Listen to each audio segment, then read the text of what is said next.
What's up, girls? I just read Maps of Meaning by Jordan Peterson. I listened to it on Audible. It's a 30-hour audiobook that I've listened to for the last month or so. It's his 1999 magnum opus that he worked on for like 13 years. And it's kind of the engine that drives all of his other work. It's like his system of understanding in the world. And it's mostly about how the mind creates meaning, and why myth is so important, especially ancient religious myth, and why history is so important, and why our understanding of how past human myth making should help us understand ourselves and how we orient ourselves in the world today. It's a very complicated and difficult subject to talk about. It's so broad. I've tried to record this video a few times. This is my 5th attempt. But first I'll just say the Jordan Peterson that wrote this book is not really the Jordan Peterson of today. I think today, at least how he's perceived culturally, he's kind of emblematic of being a conservative political pundit, mostly because of his defense against woke speech policing.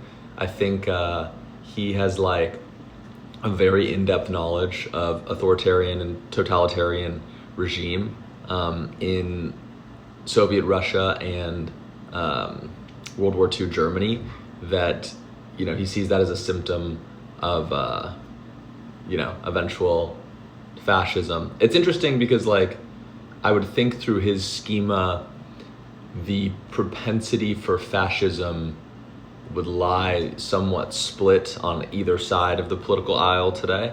So it's interesting to me that he keys in on woke speech as the most pressing threat to fascism versus military control on the right. It's fascinating. I don't know. He is a very, very interesting guy.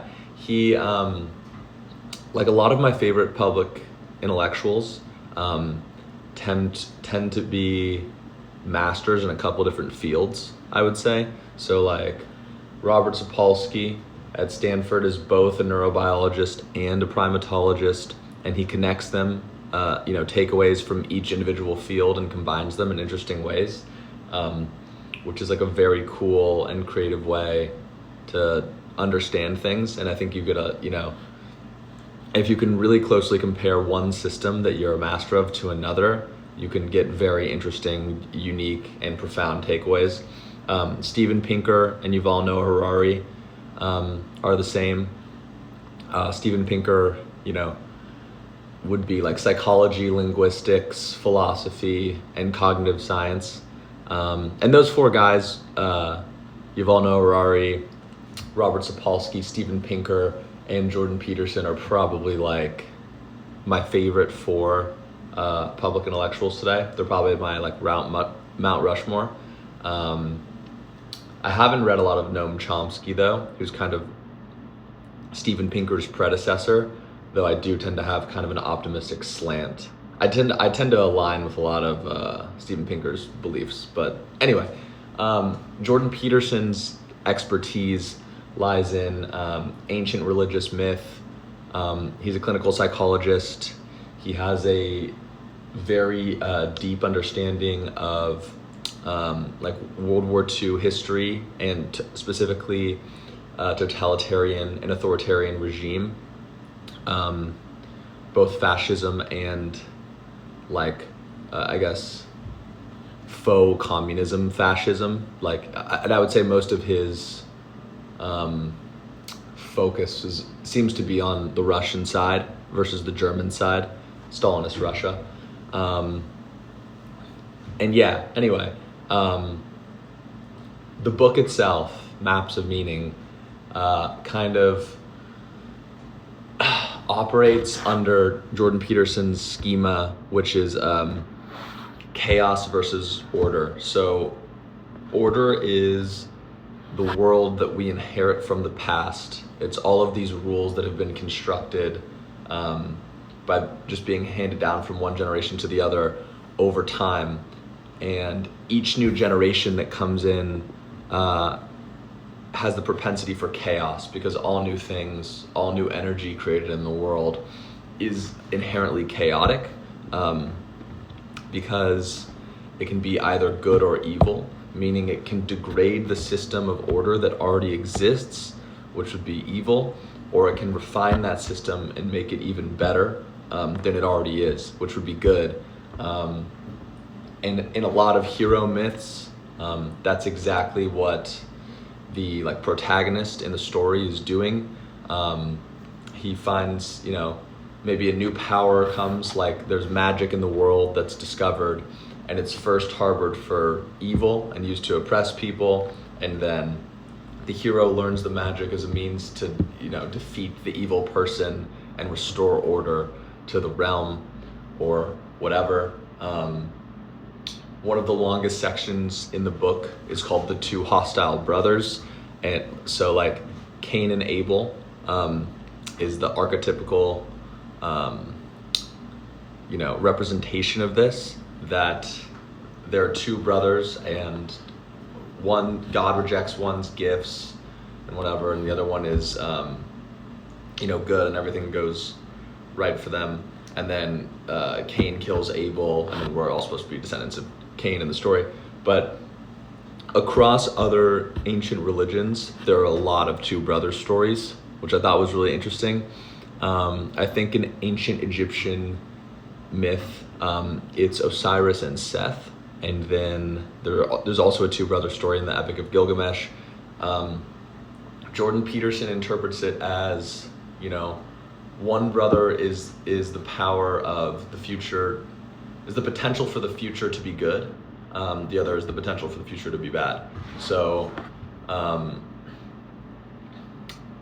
yeah, it's really fascinating. There was also one part that made me think about the way you construct your belief system individually as a person is you have a fully finished belief system, and that makes you able to live in the real world.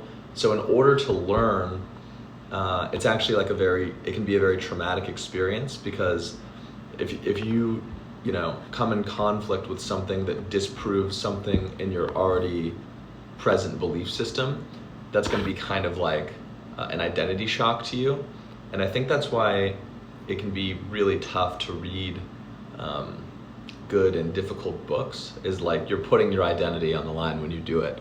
And I think there's a really great emotional cost to that, because once you're presented with the new information, you kind of have a binary choice where you either rationalize away or make excuses for the new information. Let's assume the new information is it resonates as true to you.